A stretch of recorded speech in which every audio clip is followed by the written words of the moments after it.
భీష్మ పితామహుడు. ఆ భీష్మ పితామహుడి జీవన వైఖరి ఎలా సాగిందో ముందుగా మనం తెలుసుకునే ప్రయత్నం చేద్దాం. రాజటే రాగహీనుడటే రాజిత సుందరమూర్తి అట్టే. మహాభారతంలో తిక్కన రచనలో ఒక సన్నివేశంలో కనిపించే మాట ఇది.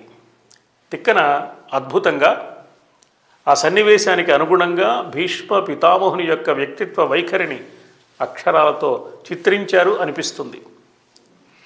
రాజటే రాగహీనుడటే రాజిత సుందరమూర్తి అట్టే విభ్రాజిత సంపదున్నతి విభాసిత వర్తనుడట్టే కామినీరాజి మనోజ్ఞభంగి చతురత్వధనుండటే బ్రహ్మచర్య దీక్షాజిత మన్మధుండునటే జన్మములిట్టివి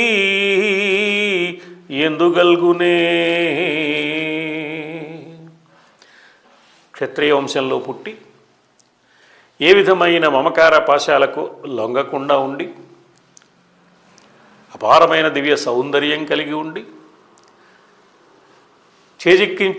చేజిక్కిన అధికారాన్ని కూడా వదులుకుని తన రాజ్యాన్ని పరులకు సమర్పించి బ్రహ్మచర్య దీక్షతో జీవితాంతం ఏ విధమైన మన్మథ వికారాలకు లోను కాకుండా బ్రతుకు గడిపిన మహానుభావుడు భీష్ముడు.